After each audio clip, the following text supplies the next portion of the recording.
बरकत का खुद मौला ने अपने फरमान में फरमाया, इंग्लिश में कोई ऐसा लफ्ज नहीं है जो बरकत का रियल पूरा ट्रांसलेशन कर सके।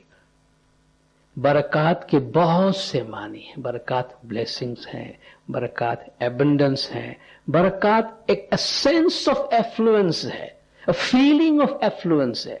जरूरी नहीं है कि फिजिकल एफ्लुएंस हो, मगर फील ऑफ एबंडेंस। मेरे पास कुछ नहीं है मगर मैं समझता हूं कि मैं राजा हूं, बादशाह की तरह हूं, ये है बरकत।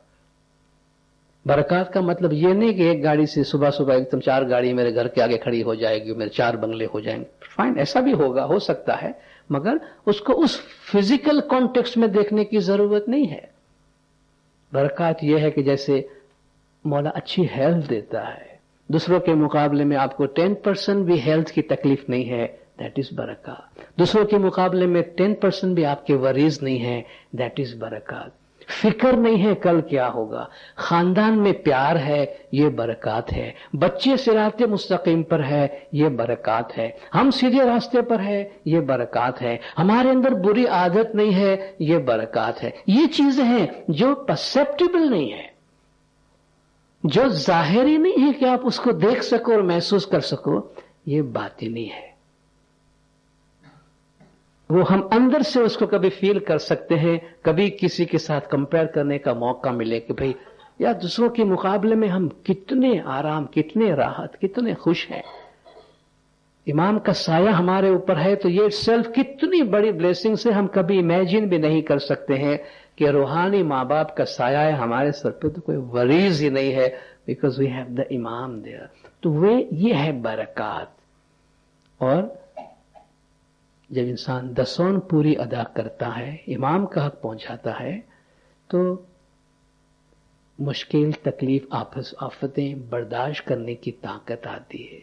इमाम एक दफा फार्मर्स के साथ बैठे थे और फार्मर्स को इमाम ने पूछा कि भाई तुम में से कितने लोगों पे लोन्स हैं, डेट्स कितने हैं तुम लोगों पे, कर्जा किन किन लोगों पर है। और मौला को बहुत सरप्राइज हुआ ये सुनकर मौला कि उन्होंने कहा हमारे ऊपर कोई डेट नहीं है, हमारे ऊपर कोई लोन नहीं है। क्योंकि नॉर्मली फार्मर्स, पेजेंट्स तो पूरे के पूरे बिके हुए होते हैं पहले से उसके वडेरों के हाथ में और चौधरियों के हाथ में। And these people said, खुदाबिन, we don't owe anything to anyone. मौला फरमाया ये दसौन की बरकत है कि तुम किसान हो, इस हालत में तुम्हारे ऊपर किसी का कर्जा नहीं है। तुम कितने खुशकिस्मत हो।